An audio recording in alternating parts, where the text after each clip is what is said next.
Okay,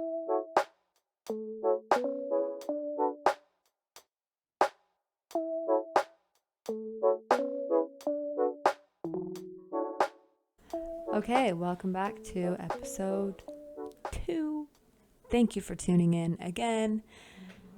This Rudy is in the back of my filming right now. He's just laying on my bed and he's whining. But to be fair, I do have a really bright light shining right on him for the aesthetic in the background, so I probably should take that off of him, but I feel like he's going to whine anyways. Welcome back to episode 2. I have some exciting announcements, and those are really that I'm close to picking my name for my podcast, and that also means I am close to kind of designing, I don't know, the vibe of it. So I have a little bit more of a structured episode, as I want to have every single week, and I'm really excited. We're going to play some games. We're going to talk about mental health. We're going to talk about some life updates on my end, and we're going to just talk about where I'm at today.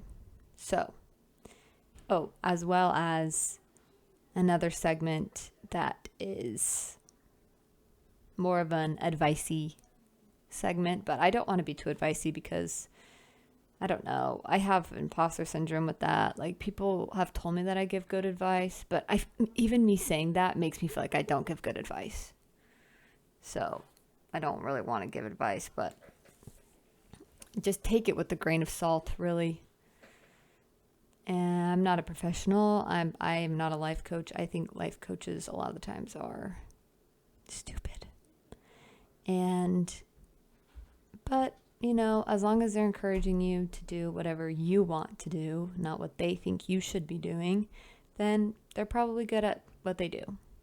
And same with a therapist, honestly. Okay, let's get into it, I guess. This is actually not even what I wanted to talk about, but now I'm thinking about it. And the best therapist that I've had, he just encourages me to do, well, he just asks me a lot of questions as to what I value, what my morals, my values are, instead of attaching to, like, maybe I'm of a certain religion and he just starts assuming and saying, well, you guys believe in this, so blah, blah, blah. Or, I don't know, he doesn't make assumptions and he's just asks me a lot of questions, doesn't share a lot about himself unless he's trying to relate to me. And it comes from a genuine place, but I feel like if you're looking for a therapist, definitely try to find one that asks you about what you want in life and encourages you to find it, holds you accountable, and doesn't push his or her own, I don't know, I guess, experiences onto you in a way that's a little pushy. I've had to go through a lot of therapists to find a good one, but when you find a good one, it makes a world of difference, because there's some therapists that just can't speak to you. They might be telling you the same thing another one is, but the way that they word it and the way that they present it to you, you receive it a lot differently, and you can actually receive it. So that's my 2 cents, personally. But anyways, I don't want to be too advicey because, I mean, to be honest, I probably will end up, because I'm a little bit of a know-it-all, but I don't actually think that I know it all. I just want to make that very clear. But I do have some good insights, I think. And maybe I should just act like I do and be confident, but I don't want to be, because I don't want to be ignorant and look stupid later on. So being humble and talking down on myself is the way to go. I'm kidding. I'm kind of kidding. Okay. Here's the thing. I grew up with a lot of siblings, and I loved growing up with a lot of siblings. It was chaos. It was fun. It was scary at points. I had things thrown at me. I got stitches multiple times. And what else? It was traumatizing, but also sweet and tender. So I kind of want to bring some of the energy here. And if you didn't grow up with a lot of siblings, then let me introduce you to what that would have been like and the pros and cons, but also you're included in our family. So that's kind of the space I want to create, is good family fun, wholesome and silly and funny and dumb and clever maybe. And my mind went blank. That was too many descriptive words at once. I only had about 5 in there, I guess, for me. Okay, the first segment I wanted to do was about my mental health quote of the day and some mental health wins that were submitted to me on Instagram. So the mental health quote I'm going to do first and then go into some of the submissions. I think the reason I want to do mental health wins, we can do dubs and L's, but today we're doing dubs. So we're going to talk about the wins that people have had that submitted to me about their mental health journey, and let's focus on the wins. You don't have to win every battle to win the war, but you do have to win some, you know? So quiet, Rudy. Okay, this is a quote about, not a quote, it's just not a bio, what is it called? Oh my gosh, what is it called? An Instagram caption about sadness. I've written before about how sadness can evolve into something that wraps around us and is embedded deeply within our soul. For some, it even becomes their identity, which is why moments of happiness even feel uncomfortable or like betraying ourselves. We often gaslight ourselves into believing we don't deserve to be happy because we've been sad for so long. And on the other hand, people who want to cheer us up often do try their best, but their efforts often are in vain, which demotivates them and us. As much as we appreciate their efforts, we wish there was some way to tell them that feeling better isn't our main priority, but what we truly want is to be understood, to be listened to, our feelings validated, our true thoughts verbalized and heard. That is what we truly want. I want to discuss this really quick. So these are all just from my personal experiences. I've read a lot of books, researched a lot of things about mental health and just like life philosophies, I guess. Rudy's licking his paw in the background. It's grossing me out. The sound. Okay, and I guess I want to dissect the first part of that, which was him or her. Actually, I don't know if it's a guy or a girl that posted that or that owns that account, but anyways, about how when we've been sad for so long, or you can insert whatever, anxious, depression is kind of sadness, but I feel like there's a different level to that, or whatever it is, that does become kind of your identity, and it's felt like it's helped you throughout your life, at least for me personally with my anxiety. I felt like that has helped me my whole life because I'm so attached to it. And just like that persona of I'm just anxious and, you know, I'm this, saying that 1,000 times over and over again, you start to believe that's really all you are. And for me, I think the past year I'm realizing that I'm so attached to that narrative. And yes, I do experience a lot of anxiety, but that anxiety is not serving me anymore. And it was all I knew back then, and it was my life coping something, skills, or not even skills, but it's really all I knew. And it was the best that I could do with what knowledge I had. And as a scared little girl, I started, coping in ways that were from anxiety and with anxiety. So, thought suppression, I'd pinch myself. And this also goes mostly along with obsessive compulsive disorder. I didn't really know that's what I had suffered with my whole life. But yeah, I would pinch my arm when I'd get an intrusive thought or something like that. And I don't know, it's just so many patterns throughout my whole life that I've been so attached to and I felt was so important and I couldn't let go of because I've been so anxious and sad.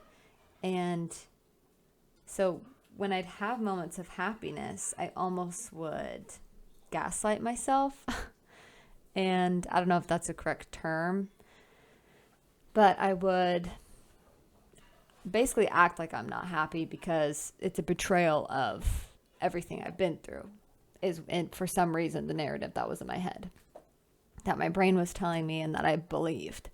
So I felt like when I wasn't anxious, I wasn't being myself, or when I wasn't sad or melancholy, I was betraying like this part of me that longs for this like deep something. But I think I just got mixed up between, I still wanted to be an empathetic person who has a range of emotions, but I was also suppressing certain emotions. So I really wasn't letting myself have that full range because I thought, okay, this is too much happiness. Now this can't be good. So then I'd suppress that.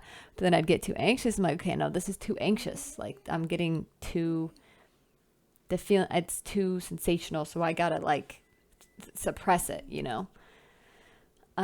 Anyways, we get attached to what we've been doing for so long that anything different is uncomfortable. And so for those of us that have suffered with anxiety, depression, OCD, and we start to get better, or we start to heal from it, or we start to recognize that that's actually not all we are. We experience a lot, and that's very real, and it is a very hard experience. But when we peel back the layers, we have to recognize and kind of let go of this person or this piece of you that's just no longer serving you. And it feels like a piece of you is dying. But it's so that you can kind of be reborn into like something and someone more happy. and it does feel like a betrayal. Sometimes when I feel happy, or when I'm able to, using exposure response prevention for my OCD, when I just have thoughts and I let them stay there and I don't suppress them, it's extremely uncomfortable. But eventually the thoughts kind of start to go away and I'm left with like, oh my gosh, I got to the top of the anxiety and nothing happened. So why was I scared of this my whole life? Like it just shattered an illusion. And that was like kind of like grief. I don't know how to explain it. It was kind of like grief because I had wasted so much time, and I kind of realized that because I thought I was working towards something with my anxiety, but it really was just preventing me from doing the things that I wanted to do. I would quit a bunch of things because I was too anxious or whatever. So Rudy's eyes are cracking me up. Anyway, so, and then the second part of what he was saying is how sometimes we just want to be heard in that and understood in that. And I think I agree that sometimes I don't want to be told what to do. I just want to be heard because I know what to do. And sometimes I just want someone to tell me that it's hard what I'm doing, but then encourage me to do it anyways. So sometimes I get prideful and I'm like, I'm not stupid. I know how to. Rudy, stop. No more. Okay, I have the submissions that were sent of mental health wins, some dubs. So I wanted to read maybe like 5 of them or something. We'll see. Moved out of my parents' house. I'm 25 into a studio apartment and have been thriving. That's amazing. Studio apartments also, I will say, are the best decision because it's very minimalist. You realize you don't need that much to actually live and thrive, and you don't get overwhelmed with the stuff that you have. At least for me, like it was so nice to live in a studio. I do miss living in a studio. I can go several days without any anxiety now. I used to have panic attacks daily. That sounds horrible. Panic attacks, when I had those multiple times a day for a couple of, I think maybe like a couple of weeks was all it was. But multiple times a day was a lot. They would happen on walks and everything like that. And so I feel you. Those are horrible. And I will say though, and this is me being like my therapist, which is annoying to me because it's always, he makes sure he watches what I say, because if they say, how was your week? And I say, good. I almost felt like no anxiety. And, my anxiety was good. I felt really good all week. He's like, that's awesome. But what would have happened if you felt anxiety?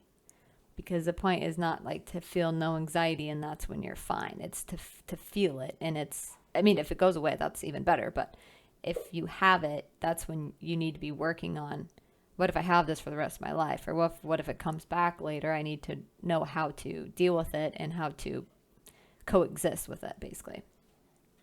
So watch out for, that's still great if the anxiety's gone.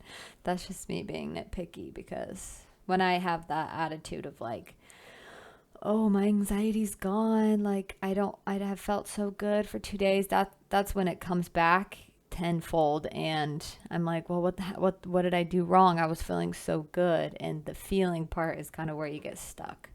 So I don't focus too much on how you've been feeling lately. Just really focus on how much you've accomplished while feeling horrible. To be honest, that's kind of what I measure mine by. Okay. I was scared to start on meds, but it has been helping with my OCD. I tried. I was scared to start. Okay, I did not even understand that. For some reason, my brain did not process. I was scared to start on meds, but it has been helping with my OCD. I'm not going to read it again because that honestly might be compulsive, because I'm waiting till it feels right in my head. That's scary, and I think one of the scariest things about starting meds is what people say about that and the judgment that probably creates surrounding, I don't know, you. And for me, I feel like people have always been judgmental of meds, but I have a lot of family members who are supportive of it. I tried to do medications, but none of them really worked for me. They just made me worse and super depressed. So, but if it works for you, I've heard it works for a lot of people who suffer with OCD. And I had a doctor who said this once, that when people have subscription glasses or prescription glasses, or they have not as good of eyesight, then they get glasses to their prescription. Okay, why can I not talk? Rudy is whining at me right now, so it is stressing me out. She said when people have not as good eyesight and something's wrong with their eyes, they can't see as well, they just need a prescription for glasses and they can see better, just like everyone else. So she said if you have some kind of mental health problem or something with your brain chemicals or something, then you might have to get prescribed something to help with it. And it's not that big of a deal. I think it's when they prescribe that first before doing anything, really learning about you, trying anything. Sometimes, obviously, I'm not a professional. Sometimes there needs to be a medical intervention first, and then they can start therapy if it's really bad. But that's very brave. I think is the main thing, is that it's very brave to start meds. It's very scary, and it's, especially if you have OCD, I'm sure you get a lot of thoughts about that. So you're very brave for doing that. I've been talking to the same guy for 5 months now, and I'm going about it in a healthy, stable way. That's awesome. That's huge. I don't know what your past has been, if that's been hard for you in the past, or if you had like a relational, I don't know, like some relationship trauma or whatever. Or if you have like relationship anxiety or OCD or something, that is really hard. And I think stable is a big word. And that's amazing. I now enjoy going to bed at a reasonable hour since I know I'll feel better tomorrow. That is a dub. That's definitely a dub. For a while, I've felt like I was on the verge of crying at any moment, but it didn't feel like that today. That's very relatable, and that happens to me probably once a week for a couple of hours. So it's okay if that stays and goes throughout your whole life, but that is good because that shows that your brain is learning that not everything has to be catastrophic, basically. Okay, I think that's it for that segment. I kind of wanted to do some else, you know? We don't have those today, but I kind of want to do some dubs and else. I think that'd be funny.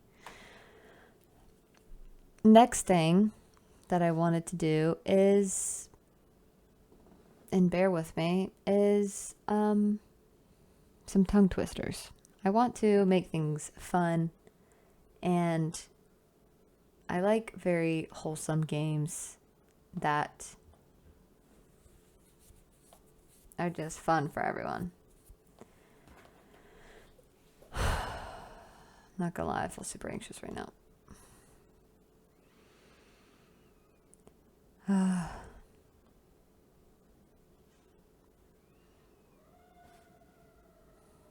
Rudy is kind of stressful to have alone. He's just a lot of work, and I have roommates right now that are helpful with him, but it's just like the constant whining. Like, I feel like I never am enough. Like, I can never do enough for him. So I take him on walks and I stimulate him. I hide stuff around the place, and I just feel like he just needs, like, literally a 5-mile run every single day, and I don't like running. I like walking. I'll take him on walks. We'll go play fetch for like 30 minutes to an hour, but I'm just tired sometimes. And it just is weird because he's my ex-husband and I's dog, so days like this where I'm trying to get stuff done and he just is whining, it's really stressful for me. But I'm doing the best that I can, and it is hard though, because I just feel like, yeah, just the whining and the tone of the whining is so triggering for me. Okay. Yeah, but I want to do games. I want to have people on, and I want to do fun games with them. This is probably so stupid, but I kind of want to do tongue twisters, just because I also am really bad at talking. Like, I legitimately feel like I couldn't say a lot of words growing up. Anything that had like a st, like characteristics is hard for me to say. Statistics. I can say that one, but it does take me a while. There's those words, for some reason, it's like my brain can't separate certain sounds. I don't know. It's kind of weird. Specifically, one time I remember being in English class, and I think it was my senior year of high school, and that word was coming up in a paragraph, and we were doing snake rating, so I knew I was coming up soon, and I always looked ahead to make sure I knew how to say every word in that paragraph that I was going to have to read in front of the whole class.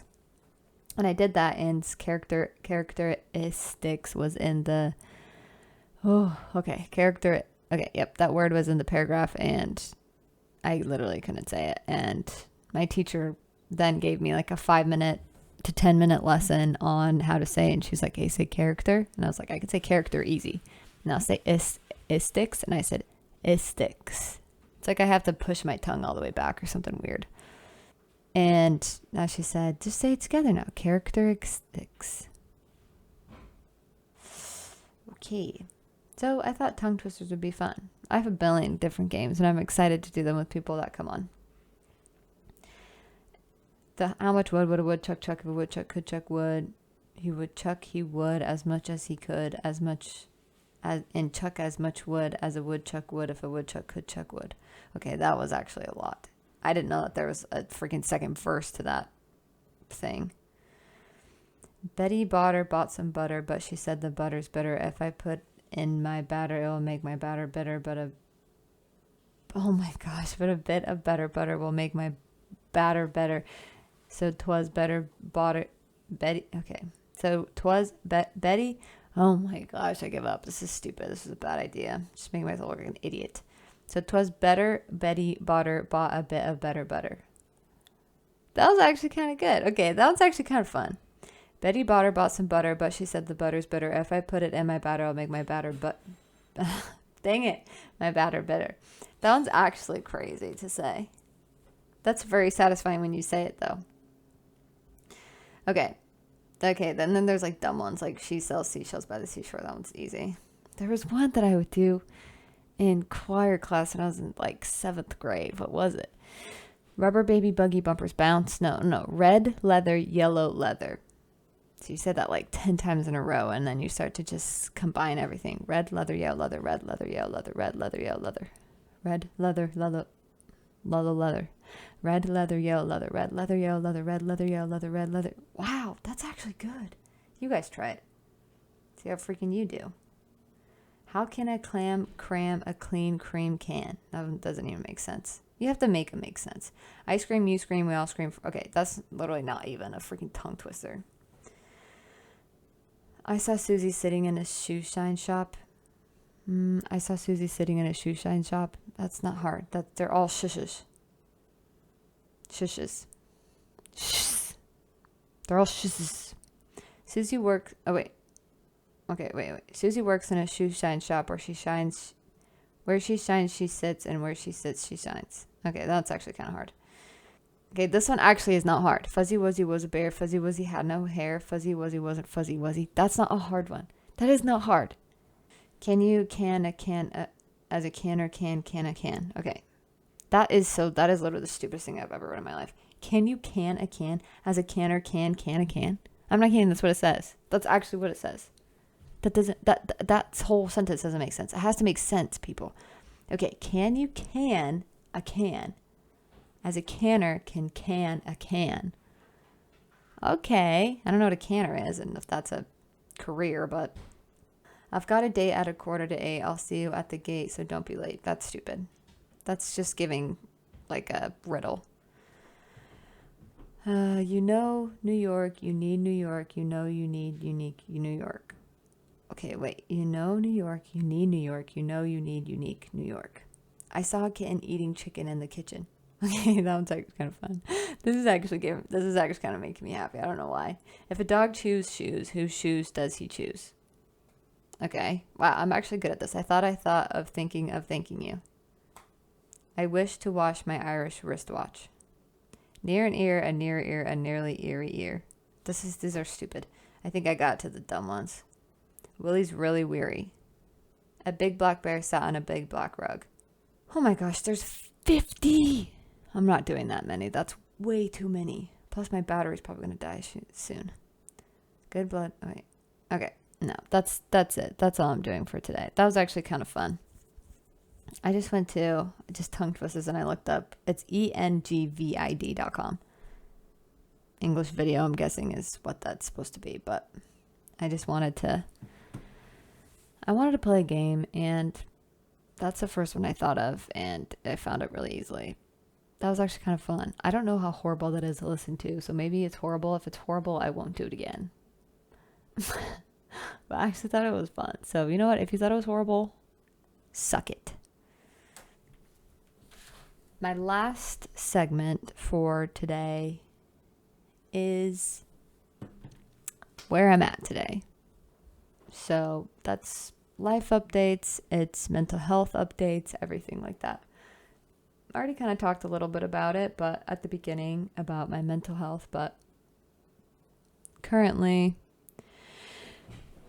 where I'm at today is focusing on my values and constructing my values, I guess. So sometimes with OCD, that's like, well, not sometimes, most of the time, that's what it attacks. And it makes you question and doubt literally everything. So for me, I've had to very intentionally write down and list and think about my values and just that I want to have a good life and I want to be happy. And so when I do A, B, and C, that's what brings me joy. So I'm going to do more of that. So that's kind of what my values are. That's what it comes down to. It's like I'm alive. I don't have all the answers, but I do have beliefs and I'm going to keep choosing to believe. So it's not always a feeling for me anymore. I feel like it used to be, but now it's just a choice consistently. And that has been a long time coming. I feel like with OCD, I've always been waiting for, I don't know, I guess when it first happened, I was just like, no, but I'm a good person. I would give myself so much reassurance. Now I'm like, you know what? I probably am a little bit of a rude, bad person. And I probably have, I don't know, some bad desires, stuff like that. And I have to accept that. And that doesn't feel good. But that's just like humanity. And I think I'm just the same as everyone else. So maybe not, though. You know, I could be the exception, I guess. You never know. But so that's kind of where I'm at, is listing out my values, my morals, and what I believe, and just moving forward with those and not overthinking them, really, but being intentional with them.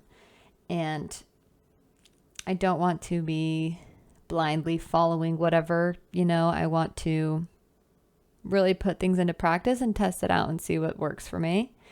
And that kind of goes for just resisting compulsions for me and ruminating so I don't ruminate. And not ruminating is just the simple choice that we have to engage or not to engage. And that just becomes easier and easier over time to not engage, because you kind of just realize you have more power than you think.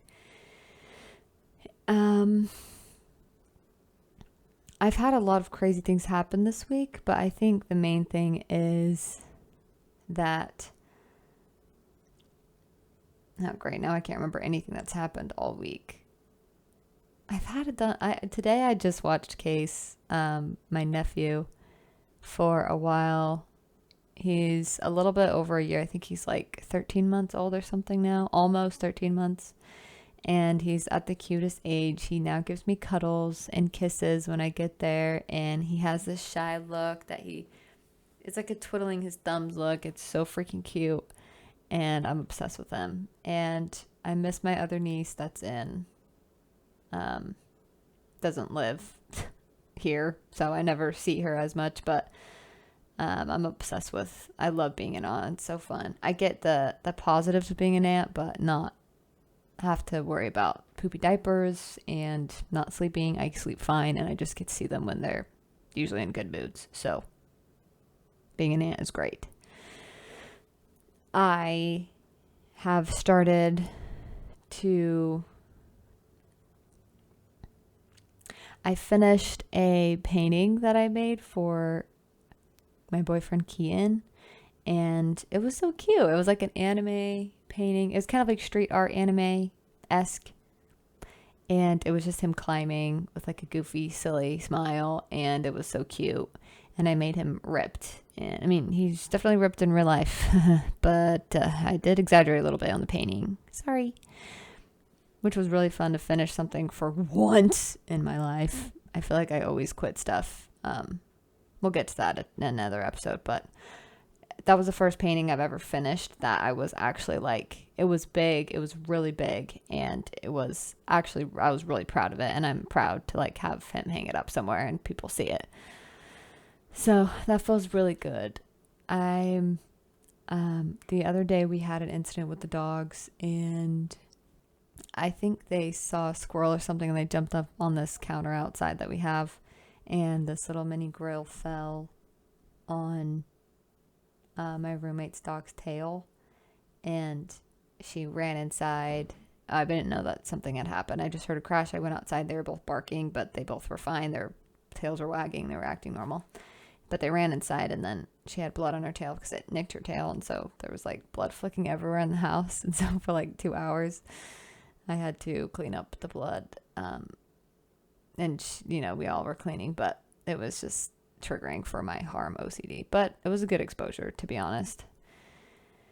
That was crazy. I thought Rudy had done something, but they weren't fighting. They're homies. It's actually so cute.